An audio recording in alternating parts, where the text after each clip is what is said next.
talking to all the industry leaders here at Flame 2018. Delighted to say with me now is Tor Martin Anfinnsen from, of course, Statoil.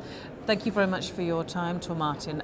You've been on a panel earlier today talking about decarbonisation, an area a lot of people feel very passionately about. What direction do you see decarbonisation going? What sort of method do you see coming more to the fore? So what we do see is that there's a very forceful drive towards decarbonisation of the entire energy portfolio, both in terms of the outcome of COP21 and also in terms of how this is now on the EU agenda and also on the national agenda of all governments in Europe. And as an industry and as a company, we need to see ourselves as part of the solution, not only as part of the problem. And the decarbonisation, from our point of view, then will be focused on what we can do as an industry to contribute to the goals of limiting the temperature increase to 1.5 degrees. So that is the goal, but how do you get there? How do you see the main way, the main mechanics of getting there?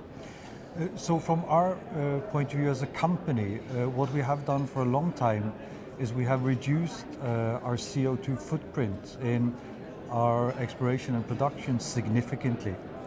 But the next major step will of course be to see if we can green gas, as we say, i.e. take the CO2 out of gas, which would then leave emission-free hydrogen.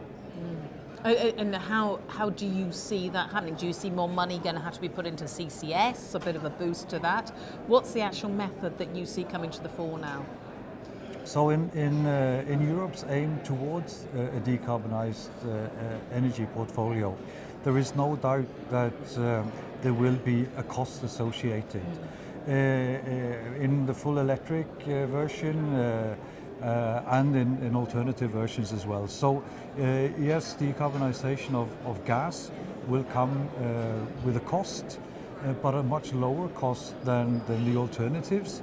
And what we aim to do now is to incite the sponsorship of governments in CCS projects. The Norwegian state is right now footing the bill for a large pilot project in Norway, and we already have in operation 2 CCS activities where we inject more than 1 million tons of CO2 every single year and have done so for the last 20 years. So that's the route we think we all need to be heading, and we want to be in the vanguard of that. There was a disagreement on your panel earlier with the Dutch Green Party, Bas Eickhout, who was sitting there, who was saying actually there shouldn't be any more money going into CCS, and it was the wrong way of doing it. Yeah, it's a very brave statement. What we do know is that if you become over-reliant on a single solution, for example the all-electric solution, that will come with a very, very high cost, higher than if you will, a wider approach which also includes decarbonisation of gas. So it's very difficult to see how not spending money on CCS will lead to a viable solution for the decarbonisation of the energy portfolio of Europe. You've mentioned one government spending money and putting more towards a project. I mean, do you think more governments throughout, well, we'll just stay with Europe for the moment, but more governments should actually be considering this, and actually there should be more of a policy drive towards it? Absolutely. And although Norway is now in the lead on this, it won't work unless there's a wake-up call throughout Europe. Well, what's going to bring that wake-up call then? Because the issue of CCS has been sort of there, sort of either slightly under or slightly above the radar for a while now. So what's going to make it, what you seem to be advocating, is more front and centre. So what's going to change? I think there is now a growing realisation that to go the all-electric route will firstly not be the full solution for all of industry. Secondly, will be actually a very vulnerable solution in terms of you're then dependent on a single source of energy, and it will entail a lot of nuclear power generation. Now, we know that nuclear is not so popular in all countries, and should there be a single nuclear catastrophe, that will completely undermine this route towards decarbonization. So I do believe that it's both sensible and a growing realization that we need a broader platform. As I've said before, a more holistic approach is needed, and there's a growing realization that that is so. You mentioned nuclear as not being acceptable or a very difficult thing to convince the public. I'm assuming you mean the public. Do you think putting more money then into investing more money into R&D in gas and gas plants, then do you think that is more acceptable to the public, or do you think there still seems to be or needs to be some work to be done to convince voters, because let's face it, it always comes down to voters, that that's the way forward?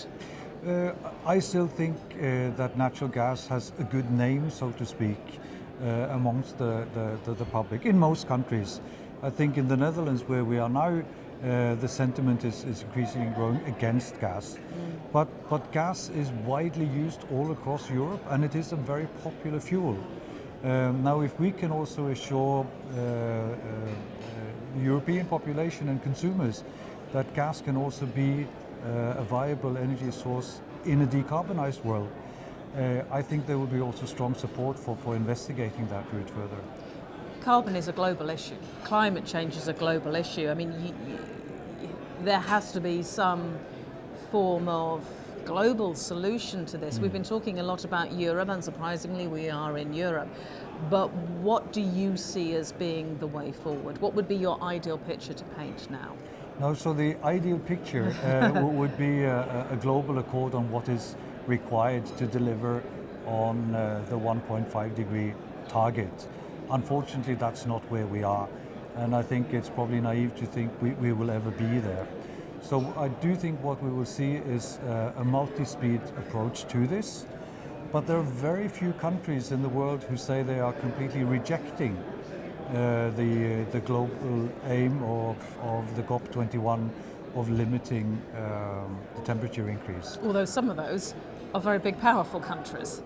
Absolutely, absolutely. But even in the US, where there is, which has pulled away from the COP21, we actually do see that the market mechanisms are leading to a reduction in CO2 emissions by promoting gas, and that is pushing out coal. Do you think then that actually, we keep talking about policies to tackle emissions, but actually maybe the market is going to do it? I think it'll be a combination again.